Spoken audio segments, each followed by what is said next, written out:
So I think that Ian Garry is real close here.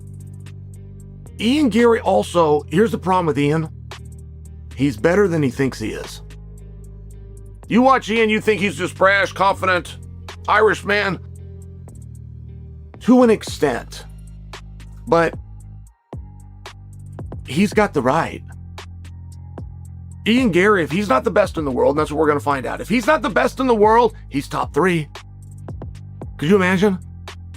6 billion men walk this earth and you can beat up all of them, but maybe 1 or 2. Could you imagine? Ian's that good. He just doesn't know it. I remember when Ian broke into the top 15 and he went and tattooed 15 on his body. I remember looking going, oh, he thinks that's an accomplishment. And for most people it would be. But I remember thinking, he doesn't know. He doesn't know he's one of the greats. He doesn't know where his career is going to go. He doesn't know he's going to main events. He doesn't know he's going to world championship fights. And now here we are, and I bet he agrees with me. Anytime soon. Do you think Ely's going to try for a rematch? No, he doesn't get a rematch. He can try, but he doesn't get one. Wow. He quit on the stool. He quit twice. I stopped him twice. That's just the reality, and I think that fight has gone by the wayside. I don't think we'll ever see that matchup. Will we ever see a 3-weight division champion? That's the thing. It is absolutely crazy. What Alex Pereira tried to do was phenomenal, and I give him a lot of credit for the heart that he showed in getting back to his feet. But it's the 3-weight division thing. It's impossible. But anyway, Islam Makhachev, I don't think he's thinking about that. All he's thinking about doing is something that other people have never done, and that is defend belts in 2 weight divisions. As I say, he defended 4 times at lightweight, and now this will be his first ever defense at welterweight. And by the way, if he gets through Ian Garry, and that is a big if, and I say that respectfully, and I assume Islam will be a massive favorite, and rightly so. I assume this is the only welterweight title fight we're getting for the remainder of the year. Islam Makhachev there at 68%. Ian Machado Garry 25%. Then you get a nice little cheeky Carlos Prates at 9%, I guess, accounting for maybe someone gets injured or something kind of crazy happens. But if you're looking at that, like close to a 70-30 for Islam to win this fight, does that feel appropriate, or do you give Ian Garry a stronger than a 30% chance of winning this? I give him stronger than a 30% chance, especially after what we've been seeing recently. And I think I actually really like the fact that we're getting these upsets, because it reminds us of how small the sample size is of fighting. And when you see guys not wanting to fight often, it's for a reason. It's like, because the more you fight, the more likely you are to get exposed. You know, like if you're only fighting once a year or twice a year, and you're able to handle it and just really fight really good that once or twice, you know, you're better off doing that as opposed to being like, oh, I'm going to fight 4 times a year. You fight 4 times a year, it's a good chance you're going to lose one of them times. So, Marab. Yeah, exactly. Marab is a perfect example of that. Like, you fight more, it's a good chance you're going to lose. Yeah, no, I think I agree. But I think also too, man, this is what people have to remember, dude. There's 15 pounds that when you go up from 155 pounds to 170 pounds, that's 15 pounds, man. Ian, he's never fought a big, long dude that has a jab, that knows how to kick, that's a longer body. Move a lot. I'm always kind of pro wrestling. Like every time there's a wrestler that's going up against a striker or whatnot, I'll always kind of tend to go with the wrestler, particularly if I know their mindset a little bit. But in this one, man, and I'm good friends with Islam. Obviously, I'm not counting this dude out, but I'm just saying, bro, I still go back and I think of some of the weapons that Ian Garry has, and even Ian Garry, man. Ian Garry can take the back very, very well. He's shown that, man. If you're able to take the back against a guy like Shavkat Rakhmonov and then almost finish him with the smaller guy with longer legs, I personally think this is a good fight for Ian Garry. Islam Makhachev is the favorite in his welterweight title defense, but not everyone thinks it will be easy. Many experts believe he will win, but some think Ian Machado Garry has the skills to make it tough. Well-known MMA figures like Michael Bisping and Chael Sonnen have explained why this fight might be closer than fans think. Islam Makhachev can absolutely become the GOAT of the sport with 3 wins at welterweight. You know, if he can beat Ian, after the Jack Della Maddalena one, of course, if he can beat Ian Garry, Carlos Prates, and Michael Morales, I say we can kind of put the GOAT discussion away for a little while. Now, John Jones is still sitting in a pretty spot, especially after what happened in the co-main at the White House. But you know, Islam Makhachev going up from 155, which when he was there, you know, on his build up was the most stacked division. Of course, it kind of fell off while he was the champion, having to fight Volkanovski twice, who came up on, you know, on short notice and whatnot. So it didn't feel like the closest, you know, most competitive division, especially Arman Sarukian pulling out a day before the fight and him getting Hanato Moicano. So I get why Islam Makhachev felt the need to go to 170 if he wanted to increase his legacy in the sport. But now we're talking about 170 being the most stacked division in the UFC right now. I mean, off the top of my head, Islam Makhachev, Ian Garry, Carlos Prates, Michael Morales, Gabriel Bonfim looked really good the other day. Yeah. Euros Medic is back in action soon. Sean Brady, all these people look so good. This division is so stacked. The entire top 10 is just murderer's row. And Islam Makhachev has a real chance to take that GOAT status and run with it, at least for the time being. But here's my one caveat that I think could throw a wrench into things. Though Sonnen acknowledged that the physical strengths of Garry were valid, he cautioned against assuming that these automatically posed challenges for which there would be no solution by Islam. This is because, according to Sonnen, fans tend to assume that the dominant fighters will not cope with unfamiliar situations. However, what normally happens is that the champion fighters make fools of everyone who has made such assumptions. This was demonstrated by how Georges St. Pierre developed his punching skills despite having been questioned on his striking abilities. This is also shown by how Khabib Nurmagomedov knocked out Conor McGregor using punches despite struggling with takedowns. Ian mentioned something in there. He says that Islam's never fought anybody as long as me. That is accurate, but I will tell you, it goes down a road that has proved to be less accurate, which is so many times when we haven't seen an athlete do something, a great athlete like Islam, we then jump to, therefore, he can't do that. I remember this with Georges St. Pierre, who had taken everybody down and beat them on the ground, 100% of people. And he's getting ready to fight Matt Hughes, and the world's saying, you're not going to be able to take him down. The world was right, so George threw a head kick and knocked him out. But that was the day that we found out that George could fight on his feet.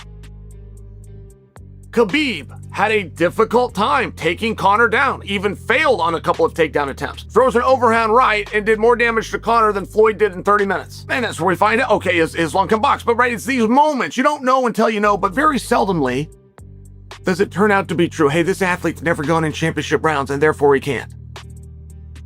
Very seldomly does it end up to be a problem. Now, Ian Garry, it's like anything. He's got a trade here. He does have the length. Sonnen went on to dissect the capability of Garry to keep distance. Even though he admitted that Garry is exceptional in using his long reach to his advantage, he claimed that the idea of controlling the distance of his opponent from the end of punches is overly simplified in analysis. As Sonnen suggested, not many boxers have achieved such mastery against top-level opponents. He used the name of Dan Hooker as an example in the world of MMA in addition to mentioning the legendary boxer Tommy Hearns. Even though Garry has the means required to irritate Islam from a distance, Sonnen believed that doing so against one of the greatest wrestlers would not be easy. Ian does a very good job of controlling distance. Islam does a better job, I believe, of taking away distance. But you got a training camp, you got some time. Ian Garry, in theory, with that distance, in theory, he's right. If he can learn to keep you at the end of their punches. But I also find end of punches and controlling range to be lazy from guys that are trying to do what I do. I find end of punches, keeping range, I find this to be throwaway terms that fight analysts do. And the reason I say that, Dan Hooker is the only MMA guy I've ever seen that knows how to keep you at the end of punches and use range. And in the world of boxing, I gotta go all the way back to the hitman Tommy Hearns. Like in theory, yes, in theory, if you can keep the guy's head out here at the end of your punch and you've got this distance, he can't get in and take you down, in theory. But one guy since 1993 has actually done it, Dan Hooker. One guy in boxing that I've witnessed, Tommy Hitman Hearns. who did most of his best work before I was born. But in theory, if Ian can do that, now, when I talk about it's a trade-off, okay, Ian does have this ability to get points, scoring him, keep him at range. He has that ability. Despite highlighting Gary's strengths, both former UFC fighters Jorge Masvidal and Rashad Evans believed Islam's grappling remains the biggest obstacle. Masvidal praised Gary's length, footwork, and defensive skills, calling him one of the best movers at welterweight. Even so, he argued that once Makhachev secures a grip, escaping becomes an entirely different challenge. Using Islam's performance against Dustin Poirier as an example, Masvidal explained how the champion can create dangerous situations from seemingly harmless positions. Rashad agreed and predicted the opening rounds would be highly competitive, but expected Islam's championship composure and relentless pressure to slowly take control as the fight progressed. Facing a Makhachev, I mean, he has a ground problem to work through, but Gary's tough, man. He's long and he's scrappy. He's got the frame of like a 205er. I know. Yeah. At 170, he has some of the best footwork at 170, I'll say that much. And defense everywhere, he's solid. But Makhachev is Makhachev. If he gets, his fingers behind your leg, it's a problem to get him off, He could have just anything, just grabbing your wrist, and he makes it a problem. We saw with that Dustin fight, it was a close fight. All he had was those ankles, and he made a miracle work, So I'm going to go with Makhachev, but I don't think it's going to be easy. I think the first 2-3 rounds are going to be highly competitive, but I think Makhachev, with his will, with his championship mentality, is going to find a way to make Ian take a passenger seat and just chill. Yeah, because Makhachev does have a large enough frame to be able to deal with the height difference. He's sneaky big. He's sneaky big. He's bigger than you think. The conversation then veered to the physical aspect of the match. Rashad mentioned that most fans underestimate the size of Islam. The reason is simple: Makhachev is physically larger than he appears on TV. However, even with that advantage, both still agree that the movement of Ian Garry will cause Islam difficulties that he has not experienced in previous matches.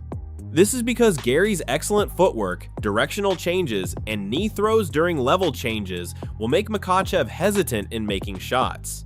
Nonetheless, they agreed that when Makhachev sets the pace in the match using his wrestling and starts dictating actions, it becomes very hard to stop him.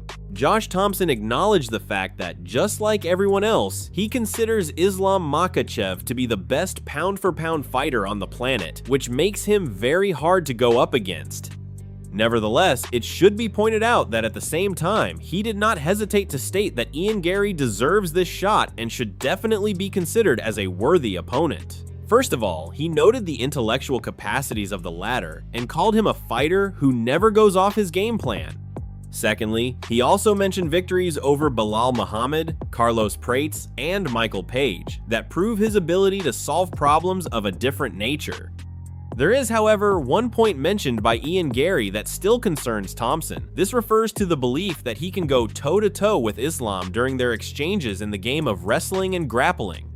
Thompson wishes to think that this is nothing more than the usual psychological games going on prior to the fight. This is because every athlete must have a degree of irrational confidence when entering the cage to fight. According to Din Thomas, one of Gary's strengths in the upcoming battle could be his intelligence. He said that since Islam has remained so dominant in the ring for so many years, there has been so much video footage of him that is out there, which other fighters can analyze.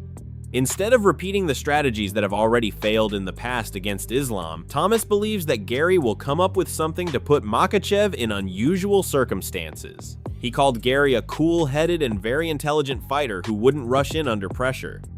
In the overall picture of the match, Thomas sees that Gary's chances of beating the champion are greater than the odds suggest. Although many believe that Islam is a huge favorite for this fight, Thomas says that, based on the latest UFC matches, it has been proven that it is possible to beat champions in sports where you don't have any leeway. Of course, Thomas would never guarantee that there will be an upset in this fight. However, he did emphasize that Gary's chances are much greater than most people think. The Barnhill brothers even suggested that Ian Garry may be Islam Makhachev's toughest stylistic matchup at welterweight right now. They compared Gary's movement to Cyril Gane, explaining that he constantly resets exchanges whenever he dislikes the position he finds himself in. By fighting behind his jab, controlling distance, and refusing unnecessary exchanges, Garry creates frustrating problems for opponents trying to close the gap. While they still viewed Islam as the more complete fighter overall, they believed Garry's combination of footwork, range management, and tactical discipline gives him a better chance than many fans are willing to admit. Despite favoring Islam, the Barnhill brothers acknowledged that recent UFC results have shown just how dangerous elite strikers can be against dominant grapplers. They pointed to several recent upsets and argued that combat sports are currently experiencing what they jokingly called underdog season. Because of that trend, they refused to dismiss Ian Garry's chances simply because Islam entered as the champion. Garry's height, reach, speed, and technical striking could allow him to frustrate Makhachev in the early rounds. While they weren't predicting the upset, they believed writing Garry off completely would be a mistake. This was what some of the top people in MMA had to say regarding the upcoming fight between Islam Makhachev and Ian Machado Garry. Though many believe that Makhachev will retain his belt, others feel that Garry is capable of shocking the MMA community by pulling off an upset win. With a combination of Islam's superior wrestling skills and championship experience matched against Garry's physical stature, mobility, and fight IQ, this has become one of the fights of the year. The more it gets towards fight day, the more diverse these opinions are becoming, and this just serves to create more hype about this upcoming title fight. There is no doubt in my mind that these two men definitely have something to prove, and that when the doors to that cage open, there is not going to be any mercy shown by either of them. But what are your thoughts on the matter? Will Islam Makhachev remain unbeaten, or will Ian Machado Garry take the title?